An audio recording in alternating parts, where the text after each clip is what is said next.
special robot in Antarctica. Now, this is named the Buoyant Rover for Under Ice Exploration, or BUI for short. Now, the plan is to eventually send the two-wheeled robot to space where it can explore celestial bodies that we believe have water.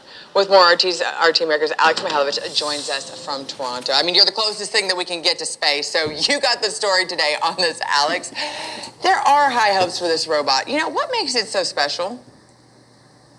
Well, whenever you hear that a robot is looking or that NASA is looking for alien life, it's pretty special. And this is exactly what this thing is all about. This robot is, it goes underwater. So as we know here on our planet, wherever there's water, it happens more than likely that it's rich with life, especially within our oceans. And that is sort of the concept. That's why they're thinking of doing it in space and sending this robot up to explore water. Now, what makes this robot special is it's not what you'd think of when you've seen robots in the past or these type of devices that go into the water and go digging deep. This one's actually buoyant. So it goes underneath the ice surface, and what makes it really special is that it doesn't matter if there's currents or waves or whatever else, it clings on. The buoyancy brings it up underneath the ice surface, and it can cling onto the ice and actually detects life at that level, which is something that you really haven't heard much in the past. Usually we like to dive deep because it's unexplored areas, but when it comes to Antarctica, well, it's pretty much an unexplored area, seeing that 90% of glacial ice in this world is in Antarctica, and it's kind of hard to dig that far deep.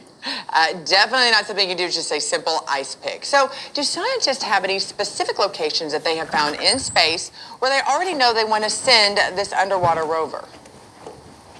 Yeah, there's a moon actually off of Jupiter called Europa. Now, this moon is a little bit smaller than our moon, but the thing is, it's just a massive sheet of ice. But underneath that ice, there's thought to be oceans of salty water, which might have life in them. Now, it was very exciting. Just this week, scientists actually saw some vapors come out of the cracks of ice. So they do believe that there is that water there, and that we could move forward with this. But this is not a fire and forget mission. Like, you shoot this thing off at this moon, you land on Europa, you have about 6 to 12 miles of ice to dig through. So that's going to be one massive hurdle. Another massive hurdle is getting to Europa, because Jupiter is just a pile of radiation that can totally sizzle any type of electronics that we have here on this planet. Now, Antarctica would be the right place to do something like this when you're talking about ice, in the sense that, we're talking about a very cold planet. But Antarctica, historically speaking, there's some people might be thinking, why is NASA going there? They already tested this thing out in Alaska. Well, if you start being conspiracy theorists, you could go all the way back to the Nazis. They were down, and everybody's thinking, well, what are they looking for? Aliens? They were building like massive bases. So there were all these theories that they were doing all this stuff, even that Hitler escaped to Antarctica, but they were actually looking for whale fat. So because at that time, right before the war in 1938, they loved margarine in Germany, and they thought it would be another addition to that game. That aside, though, look, everybody's trying to pin a flag in Antarctica. We know all these governments and scientists are interested on this part of the planet, but when it comes to science, let's really think about it. It's an interesting place. It's super cold. It has everything to do with our global climate, and it really manipulates and makes the ocean. Shalom. Call hello Allah Yahweh Ba'ashem Yahushua, which means all praises to Yahweh, which is the true name of the Heavenly Father, who you people ignorantly call God.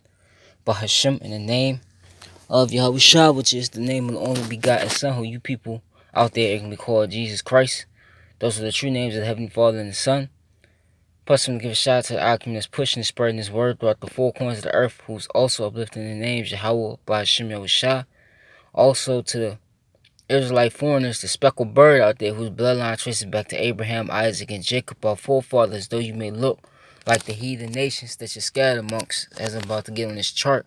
The heathen nations being the nations from the start of 2 all the way down. Also, if your seed line, your lineage goes back to the 12 tribes through the man, and if your spirit bear witness with this word and this truth, to the Israelite foreigners, the speckled bird, man, woman, and child, this does apply to you, our Israelites, though you may look like the heathen. To the few Aqua, few sisters that do listen and learn, Shalom. To the elect of the nation of Israel, wherever you may be scattered throughout the four corners of the earth, where this word is going out to, Shalom to you as well. To you so-called Negroes, Latinos, Native Americans, you combine, consist, and make up the 12 tribes of Israel. As seen in this chart, you are the Hebrew Israelites, the chosen people of the Most High Yahweh and His only begotten Son, Yahweh Shah. And you saw the clip, Salakia for the commotion in the background. I'm at work, and you saw the clip. Basically, Esau, he's not stopping. I might title this "Why Did the Heathen Rage and Imagine the Vain Thing?" And Esau thinks, he's gonna literally he think he's gonna fight his way out of his judgment when it comes to Yahweh Shah and the chariots. Okay, I'm gonna start with Psalm 64 and 1. I start the first verse, the points in the 6th verse. It says, hear my voice, O Yahweh, in my prayer, preserve my life from fear of the enemy. And Esau is mainly that enemy. He's our main enemy of the nation of Israel. Okay, he's your main adversary. All the heathen nations are your enemies, but Esau being the main one. Hide me from the secret counsel of the wicked, from the insurrection of the workers of iniquity. And the secret counsel of the wicked is talking about these elites. Okay, these elites, what you people in the world know as the Illuminati.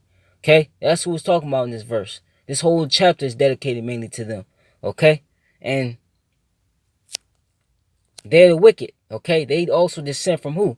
Esau, which Esau is Edom. Okay, according to Genesis 34 and 8.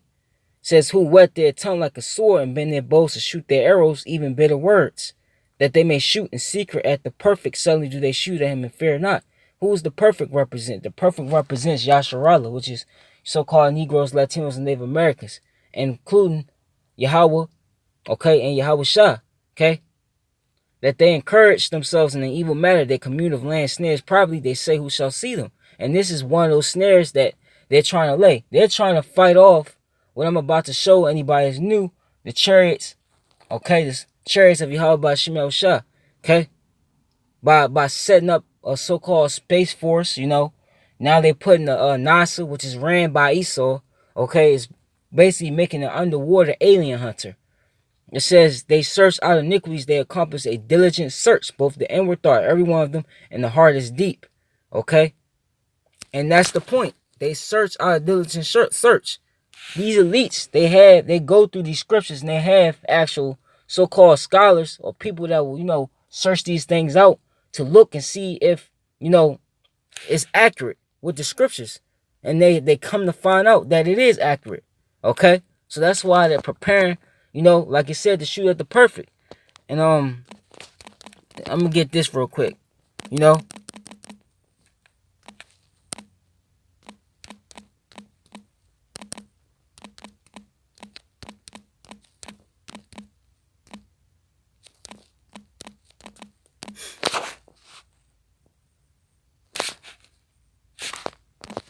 Slacky, bear with me real quick. Let me type it in.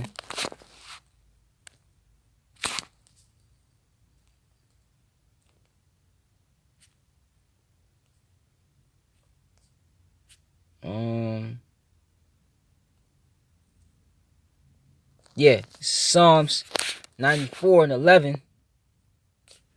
It says, the Lord knoweth the thoughts of man, that they are vanity. And this is vanity right here. Esau think he gonna fight off Yahweh Shah and the angels. Okay, the chariots. Okay.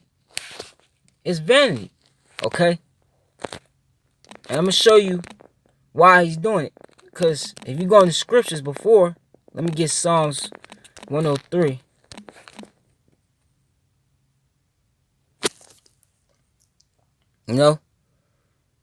I believe it's Psalms 103 and or 104. The scriptures say that Esau's military is his horses, his chariots, and his horsemen, which represents his military. They're nothing but flesh, meaning they're of the world, man. But the Most High's military is spiritual, man. Okay, and that's what Esau does not get. Okay, he does not get that because Esau is carnal, a carnal being. Nothing is spiritual about Esau whatsoever. This is Psalms 104. So I'm going to show you why he's in the water with it now. Psalms 104 and 1, I'll start at. It says, bless the Lord, Yahweh, O my soul, O Lord, my power. Thou art very great, thou art clothed with honor and majesty. Who covers thyself with light as with a garment, and who stretches out the heavens like a curtain, who layeth the beams of his chambers in the waters, who maketh the clouds his chariot. And the chariot, to anybody that doesn't know, is a so-called UFO, an unknown flying object according to this society. That's what the chariots really are. Okay? If you go into Psalms 68, I believe 17, verse 17 to 22, one of the two verses, it tells you that the angels of the chariots of the Lord are 20,000. Okay? And these angels are on those angels, which are will be so-called black men, right? Are on those chariots, okay? And it says, let me read it again. Who layeth the beams of his chambers in the waters, who maketh the clouds his chariots, who walketh upon the wings of the wind, okay? And that's the point. So now let me show you in First Kings, like I said earlier, he does a diligent search, and I'm gonna show you. This First Kings 18, and I started 42. So Ahab went up to eat and to drink, and Elijah went up to the top of Carmel, and he cast himself down upon earth and put his face between his knees, and said to his servant, Go up now, look toward the sea. And he went up and looked and said, There is nothing. And he said, Go again 7 times. And it came to pass at the 7th time that he said, Behold, there ariseth a little cloud, and I just read to you what the cloud represents, out of the sea, like a man's hand. And he said, Go up and say unto Ahab, Prepare thy chariot, and get thee down, that the rain stoppeth thee not. Okay?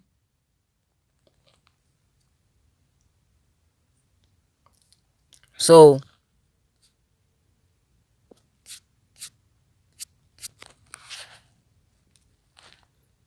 oops. Actually, that was not it. But they do a diligent thing. That was not it. Salakia. Just realized it.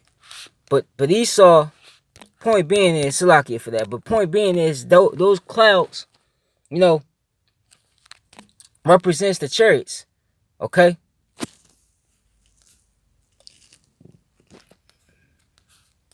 It was a scripture on how it came. I believe it came out of the water, out of the sea.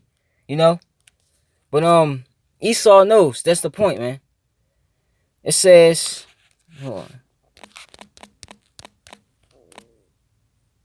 Let me get this, what I said earlier. This is Isaiah 33, 31 and 3.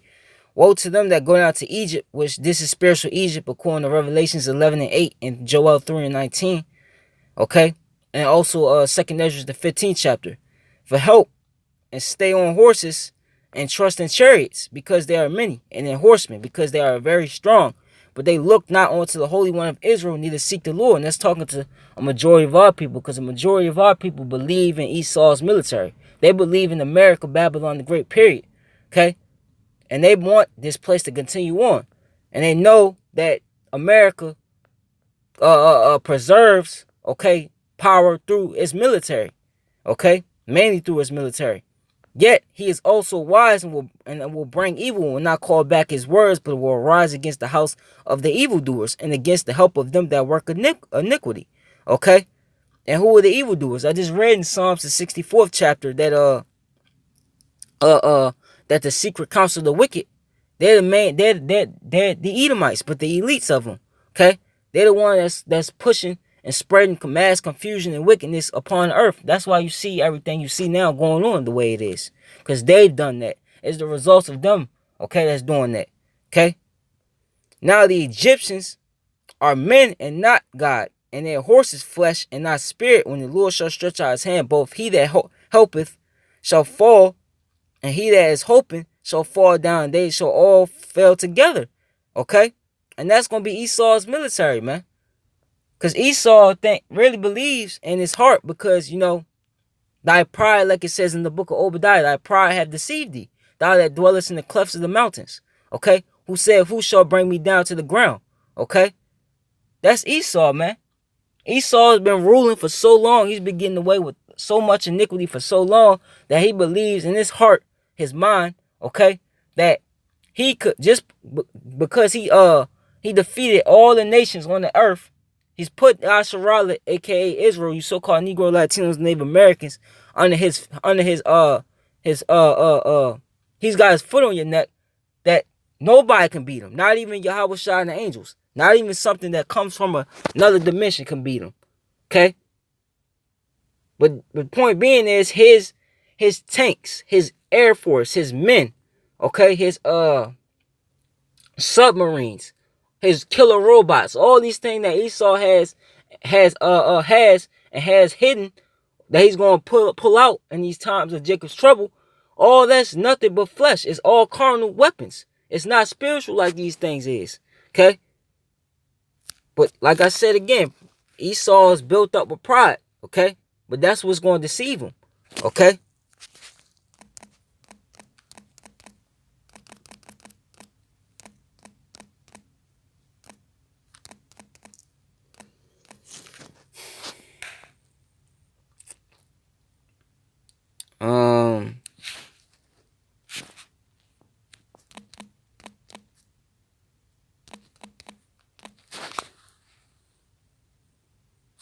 This is let me see.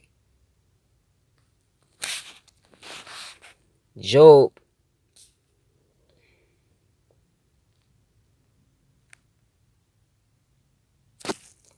I started Job 5 and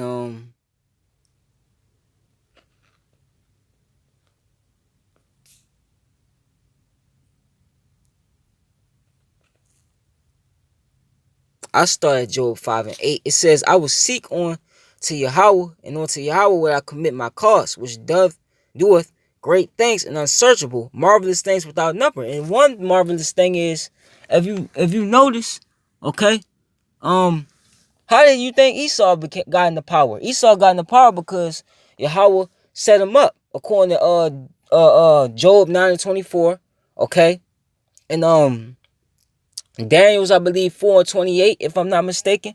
He set Esau up. Okay? Esau didn't set himself up. Okay? That's what he deceived the world into believing, that he got all what he has right now is all by him. That's not true. A man's goings is of the Lord. The Lord did that, man. Okay? Who giveth rain upon the earth and sendeth waters upon the field, to set up on high those that be low, those that those which mourn may be exalted to safety. And the point being in that verse, really, to set up on high those that be low. Esau, okay, was low at one point. Esau, during the dark ages, was beneath us, man. They don't teach you that in schools, but he was beneath us. That's something they want to keep hidden, that they've kept hidden. Okay? And now look at him. He's the ruler of the world right now, because through the power of Yahweh Bashim Yahushua. It's not by his own will once again. But guess what? This is Job 5 and 12. He disappointed the devices of the crafty, so that their hands cannot perform their enterprises. And who is that he? Yahweh. Okay? And that's what he's going to do. He's going to disappoint all this technology. Okay? Mainly this is his new world order. Okay? Because that's what else he's going to fight for. He's going to fight tooth and nail to get this new world order going and keeping it. Okay? Keeping himself in power. But guess what? Yahweh Bashim Yahushua is going to interrupt that. It's not going to work. Let me read it again. He disappointed the devices of the crafty, so that their hands cannot perform their enterprises.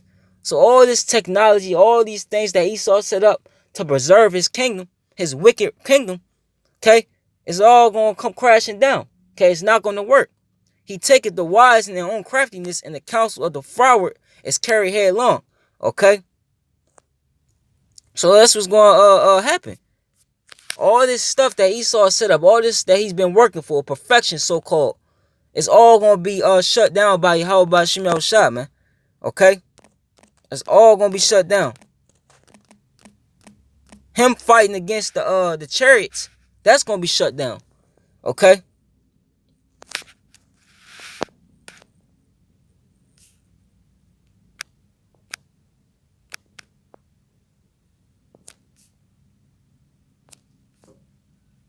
It says,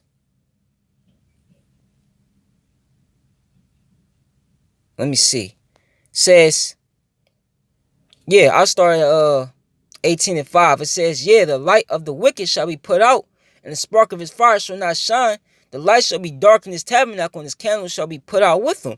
The steps of his strength shall be straightened, and his own counsel shall cast him down. And that's already happening now, man. Esau can't even keep his economy afloat. Okay? Esau can't keep this word from going out. He can't do nothing. Okay? Because his strength is straightened, man.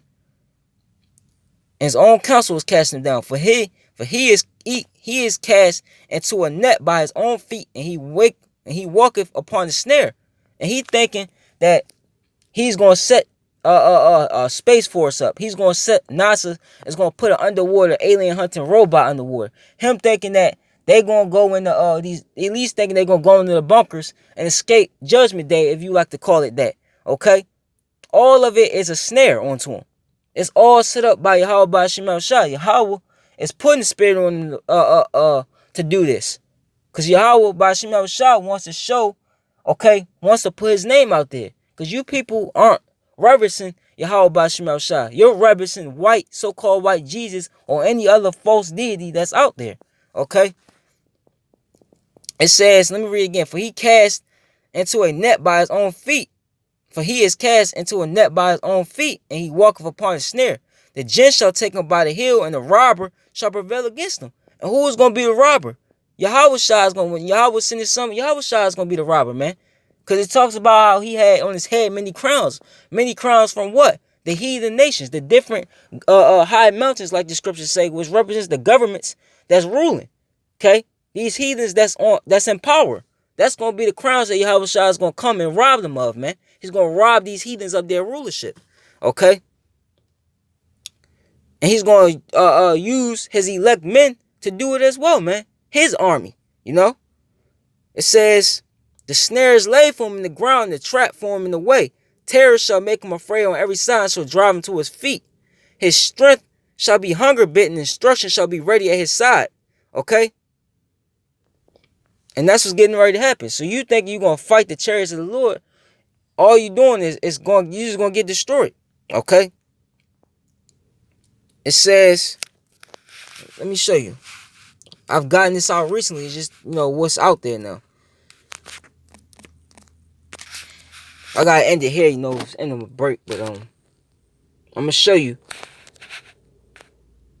the end result of him trying to fight, okay, against Yahweh Shai, the angels, and the chariots, okay? I'm going to just get straight to the point.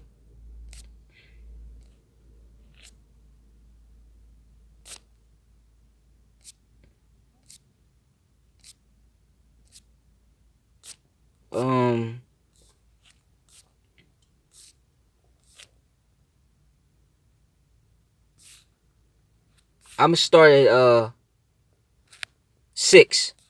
I could go this whole chapter. Actually, I started at 5. I could do this whole chapter, but for time's sake, I gotta start right here. It says, and after this I beheld, and lo, they were gathered together a multitude of men.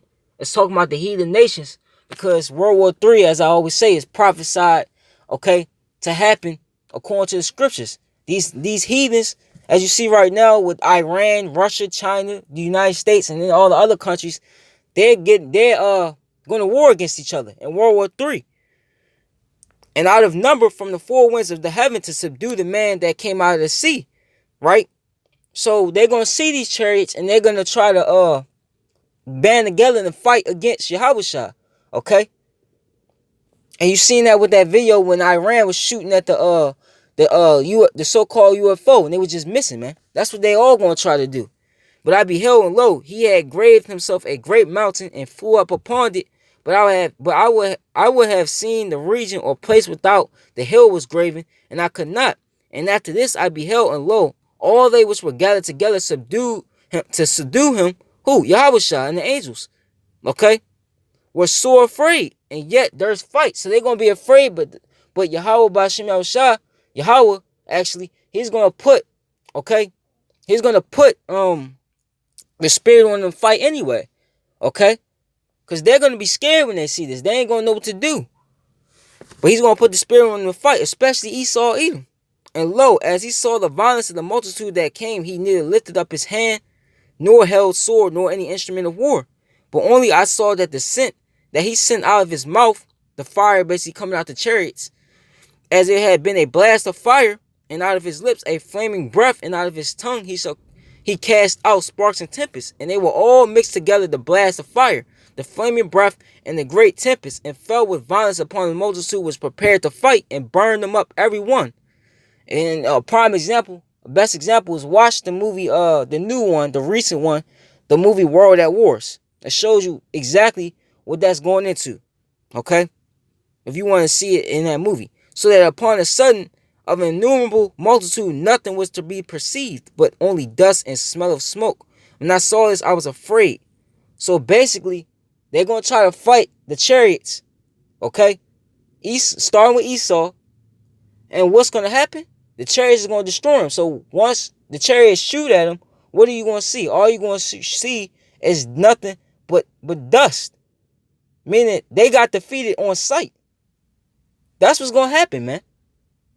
Esau doesn't understand that he's a carnal being. That he's man and you're dealing, okay, with the almighty power right here. But when this takes place, everybody's going to see it. Everybody's going to witness the downfall, literally witness Esau being humiliated and the downfall of Esau Edom, man. Because these Edomites have been proud for so long, man. But now you're going to meet your maker, like they say. Okay?